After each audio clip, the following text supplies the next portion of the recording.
अभी हमें हमें क्या बताया जाता है कि पाकिस्तान में जीतू ये इस तरह के लोग हैं, ऐसा है, पर पाकिस्तान ऐसा भी है, ये चीज लोग ना समझ सके। हमारे इंडियन पंजाब के ना सिलेबस में पाकिस्तानी पंजाबी राइटर पढ़ाए जाते हैं, स्कूल में और कॉलेज में भी, यूनिवर्सिटी में भी। अच्छा, उनके वाले पंजाब है जो, वो भी हमारे पंजाबी राइटर को अपने सिलेबस में पढ़ाते हैं। सो वो एक साज थी। मैंने वहां फिर मैंने पंजाब को, वहां के पंजाब को समझने के लिए लिटरेचर पढ़ा वहां का, क्योंकि उनका लिटरेचर हमारे यहाँ छपता है, किताबें छपती है, मैंने पढ़ा। तो इस तरह पाकिस्तानी के राइटरों से मैंने दोस्ती की। फिर मुझे लगा यार जो पढ़ाया जाता है कि ये तो दुश्मन है, ऐसा कुछ नहीं। इसी देखिए, अभी तक कभी ऐसा इत्तेफाक नहीं हुआ कि कोई भारतीय पाकिस्तान गया हो और वापस आकर के वहाँ के अवाम के बारे में सिर्फ और सिर्फ उनकी खुश अखलाकी, उनकी मेज़बानी, बल्कि ये भी सुना, जैसे हमारे बड़े क्रिकेटर्स हैं, उन्होंने बताया कि हम पंजाब में लाहौर की दुकानों पर गए शॉपिंग करने, या कराची में हम शॉपिंग करने गए तो हमसे पैसे ही नहीं लिए। मेरे साथ मैं आपको बताता हूँ, मैं 2024 में जब गया था, मेरे पास मैंने कुछ खरीदा नहीं शिवा, मेरे मित्रों ने इतने गिफ्ट देके भर दिया, मेरे 2 अटैची भर गए।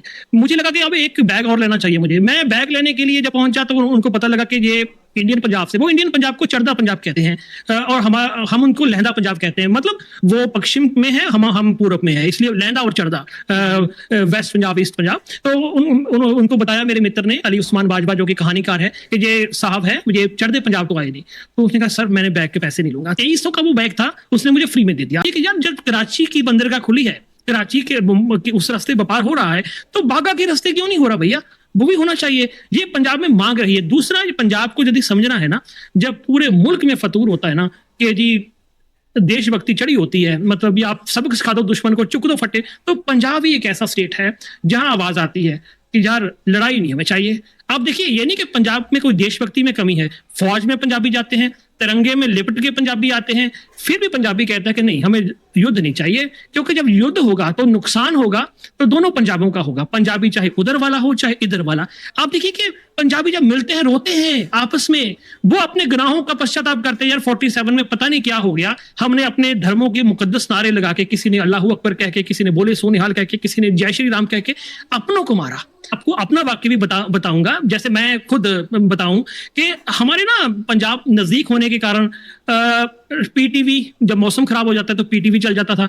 लाहौर रेडियो तो वैसे ही नॉर्मल मौसम में चल जाता है। और पहली दफा क्या हुआ, मैंने 6ठी क्लास में था, मैंने रेडियो लगाया, कोई पंजाबी में बंदा बोला कि ये लाहौर रेडियो है, हुण तुसी फलाने कोलों खबरां सुनो। मैंने अपने ताया जी से पूछा, भाई ताया जी ये क्या बात हुई, ये बंदा पंजाबी में बात कर रहा है? तो मेरे ताया जी का बड़ा स्टूपिड सा बोला उन्होंने, हाँ पुत्र वहाँ हमारे ना पाकिस्तान में कुछ सिख हमारे मुसलमान बन गए थे, उसमें से कोई होगा बोलने वाला। तो उसके बाद क्या हुआ कि मैंने अपने बापू से पूछा, पिताजी से पूछा, उनका भी जवाब ऐसा।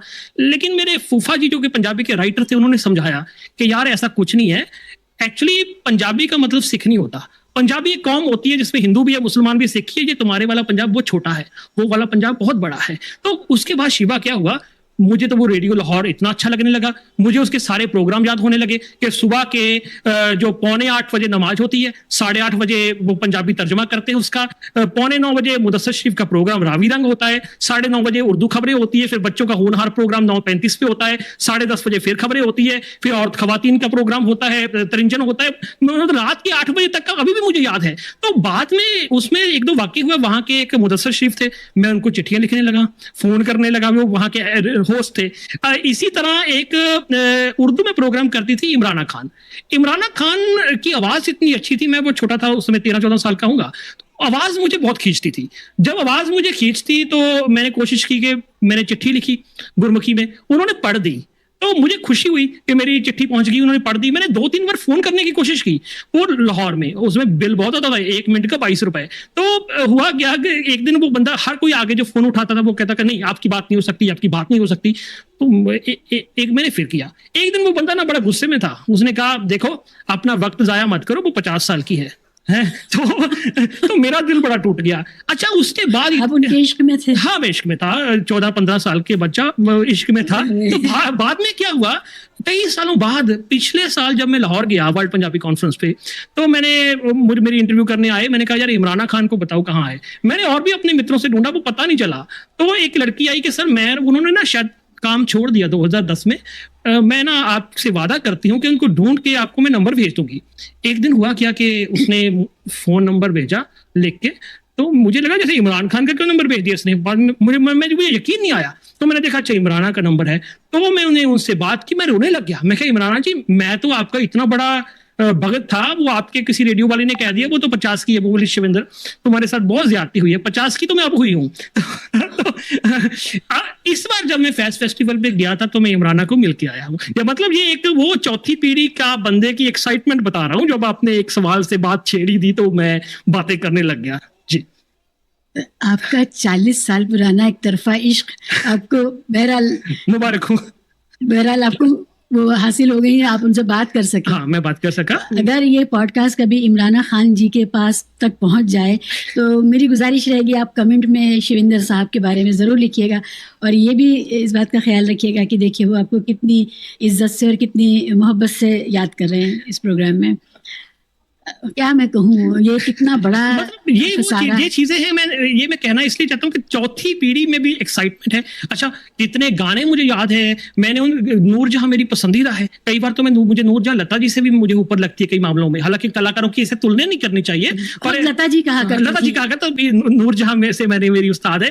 अच्छा, नूरजहां के कई पंजाबी गाने मैंने याद कर लिए यार। फिर क्या हुआ कि उस गीतों की गहराई में मैं इतना चला जाता, बड़े बड़े अर्थ ढूंढने लग जाता। मुझे लगता है ये जो सारी कवायद थी ना, अच्छा फिर हमारे एक और भी आसानी थी, हमारे इंडियन पंजाब के ना सिलेबस में पाकिस्तानी पंजाबी राइटर पढ़ाए जाते हैं, स्कूल में और कॉलेज में भी, यूनिवर्सिटी में भी। अच्छा, उनके वाले पंजाब है जो, वो भी हमारे पंजाबी राइटर को अपने सिलेबस में पढ़ाते हैं। सो वो एक साज थी। मैंने वहां फिर मैंने पंजाब को, वहां के पंजाब को समझने के लिए लिटरेचर पढ़ा वहां का, क्योंकि उनका लिटरेचर हमारे यहाँ छपता है, किताबें छपती है, मैंने पढ़ा।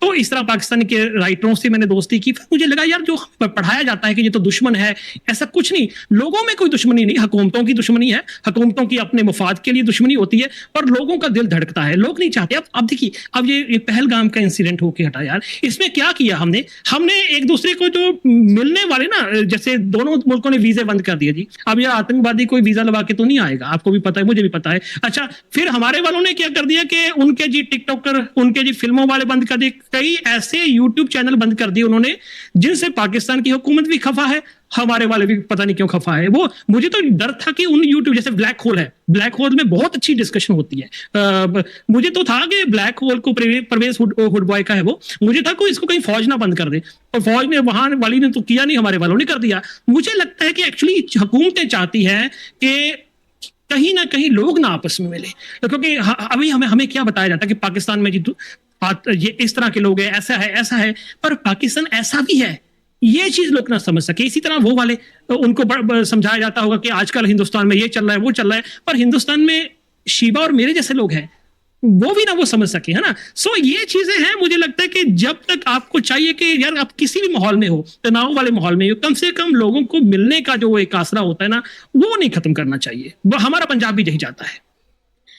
देखिए, अभी तक कभी ऐसा इत्तेफाक नहीं हुआ कि कोई भारतीय पाकिस्तान गया हो और वापस आकर के वहाँ के अवाम के बारे में सिर्फ और सिर्फ उनकी खुश अखलाकी, उनकी मेज़बानी, उनकी जो हिंदुस्तान के लिए जो उनके दिलों में जो जिज्ञासा है कि हिंदुस्तान कैसा है, कभी हम जाके देखें, तो ये जो जुस्तजू है, ये इसके अलावा मैंने तो कभी कुछ नहीं सुना। बल्कि ये भी सुना, जैसे हमारे बड़े क्रिकेटर्स हैं, उन्होंने बताया कि हम पंजाब में लाहौर की दुकानों पर गए शॉपिंग करने, या कराची में हम शॉपिंग करने गए तो हमसे पैसे ही नहीं लिए। मेरे साथ मैं आपको बताता हूँ, मैं 2024 में जब गया था, पिछले साल गया था, तो मेरे पास मैंने कुछ खरीदा नहीं शिबा, मेरे मित्रों ने इतने गिफ्ट देके भर दिया, मेरे 2 टैची भर गए। मुझे लगा कि अब एक बैग और लेना चाहिए मुझे। मैं बैग लेने के लिए जब पहुंचा तो उनको पता लगा कि ये इंडियन पंजाब से, वो इंडियन पंजाब को चढ़दा पंजाब कहते हैं, और हम उनको लहंदा पंजाब कहते हैं। मतलब वो पश्चिम में है, हम पूरब में है, इसलिए लहंदा और चढ़दा, वेस्ट पंजाब, ईस्ट पंजाब। तो उनको बताया मेरे मित्र ने, अली उस्मान बाजवा जो कि कहानीकार है, कि ये साहब है, ये चढ़दे पंजाब तो आए नहीं। तो उसने कहा सर मैंने बैग के पैसे नहीं लूंगा। 2300 का वो बैग था, उसने मुझे फ्री में दे दिया। अच्छा, इसी तरह मैंने अपनी जो शरीके हयात के लिए कुछ कपड़े लिए, उसके पैसे नहीं लिए। एक दुकान पे हम चले गए हल्का सा खाने के लिए। पहले तो वो मेरे मित्र से कहने लगा मुझे छुट्टे दो, मेरा मित्र कहने लगा छुट्टे नहीं, वो बोला कि नहीं छुट्टे देने पड़ेंगे। उन्होंने कहा साहब ये चढ़दे पंजाब से आए हैं, तुम इनसे भी लोगे? तो उन्होंने कहा कि साहब आप सच में चढ़दे पंजाब से आए हैं? मैं क्या बिल्कुल, ये लाओ मेरा पासपोर्ट देखो। सब कौन से एरिया से हो? मैं कहा जी मेरा बैकग्राउंड लुधियाना से है। पता नहीं शिबा उसके मन में क्या था, उसकी आंखें भर आई। वो बोला कि मेरी दादी भी वहां से आई थी, प्लीज आप मेरे काउंटर पे आओ। वो मिल्क शेक वगैरह लेके आया मेरे लिए। तो 1-1.5 घंटा बातें करने लगा। अभी पहले मेरी दादी लुधियाना से आके लायलपुर आ गई, फैसलाबाद मतलब, फिर हम लाहौर आ गए, फिर अपनी पूरी फैमिली की स्ट्रगल बताने लगा। उसके मन में ये चल रहा था कि वो मैं उसका कोई अपना हूं, वो सब कुछ निकाल दे अपने दिल से जो भी निकलता है। सो ये चीजें हैं। इसी तरह मैंने अब भी मैं गया, ऐसा होता है इस्तिकबाल पंजाबियों का खास करके, क्योंकि वो पंजाबियों का जो रिश्ता है, जुबान का जो रिश्ता है, वो तो बहुत करते हैं। मतलब ये चीजें बतानी चाहिए, जो हिंदुस्तान से जाके आते हैं उनको बतानी चाहिए कि भाई जो देखो हमारा जो पंजाब है ना, जो पूरा इंडिया है, इंडिया बेल्ट है बाकी वाली, वो जो सोचती है पाकिस्तानी लोगों के बारे में भी ऐसे होंगे ऐसे, हमारा पंजाब ऐसा नहीं सोचता। वो बिल्कुल विपरीत है। उनका मानना है ठीक है सरकारें गंदी होती है, यहाँ वाली भी वहां वाली भी, पर लोग है ना, लोगों का दिल में है। अच्छा वो हमारे फिल्मी हीरो को पसंद करते हैं। आजकल तो हमारी जो पंजाबी फिल्में वहां बहुत लगने लगी है, इंडियन पंजाब वाली, वो बहुत देखते हैं, वो बहुत चलती है। सो ये चीजें हैं, ये सांझ है ना, इतनी सारी बंदिशों के बावजूद भी ये सांझ दोनों मुल्कों की बरकरार है। और इसके कई हिस्टोरिकल कारण भी है। सांझ माने शेयर्ड है, जो आपसी रिश्ता है, सांझी विरासत है। अच्छा उसका कारण भी है। जब हम ना इसको ढूंढने चले इस कारण को, आप देखिए हमें तो ये सिखाया गया ना, आजकल हमें सिखाया जाता है, पाकिस्तान में भी सिखाया गया कि ये हिंदू है, ये मुसलमान है, ये सिख है। लेकिन पंजाब का जो कल्चर है ना, उसमें भी कहीं ना कहीं कई सांझी बातें पड़ी है। पंजाब के कल्चर में बिगाड़ भी है, पर कई चीजें कमाल की है। जैसे जो विदेशी हमलावर आए हैं, उसको मुस्लिम जो राइटर हैं पंजाबी के पुराने, उन्होंने कभी स्वीकार नहीं किया। जैसे वारिस शाह है, वारिस शाह की हीर तो सबने पढ़ी होगी। वारिस शाह जब हीर की आंखों में फब रहे सुरमे की बात करता है, तो वो लिखता है कि सुरमा नैना दी धार विच फब रहा। सुरमा नैनों में इस तरह अच्छा लग रहा है, सुरमा नैना दी धार विच फब रहा, चढ़िया हिंद ते कटक पंजाब दा जी। जैसे हिंद पे पंजाब की फौजों के लश्कर चढ़ गया हो। अब देखिए इसमें वो बहुत बड़ी फिलॉसफी दे जाता है। वो क्या है, पंजाब उस समय क्या था, वारिस शाह के टाइम में एक छोटा सा गवर्नरी स्टेट था। अक्सर ही जो फौजें बाहर से हमला करने आती थी वो पंजाब पे ही चढ़ती थी। मतलब जहाँ कह लो कि हिंद का वो दरवाजा था, जहाँ हिंद पंजाब पे चढ़ता था। लेकिन वारिस शाह सपना लहरा है कि नहीं, पंजाब ने हिंद पे चढ़ाई कर। वारिस शाह जब रांझा है ना जोगी बन के हीर के घर खैरात मांगने जाता है, तो हीर की जो ननाण है ना, उसका वो लोटा तोड़ देती है, जो खैर डालने वाला होता है। तो वारिस शाह उसकी तुलना मुगलों के द्वारा पंजाब को लूटने से करता है। वारिस शाह जो मुगला पंजाब लुटी ते मैं जोगी दी रसद उजाड़े होने। तो मतलब उन्होंने उस हमलावरों को अपना नहीं माना। बुल्ले शाह भी दर खुला हशर अजाब दा, बुरा हाल होया पंजाब दा। बुल्ले शाह पंजाब के दर्द में रोता है। मतलब ये हमारी सांझ पड़ी है, जहां आपको ये नहीं लगता कि ये राइटर मुसलमान है, हिंदू है या सिख है। इसी तरह माधव लाल हुसैन के साथ, शाह हुसैन के साथ माधव लाल का रिश्ता, ये भी नहीं कोई भूला।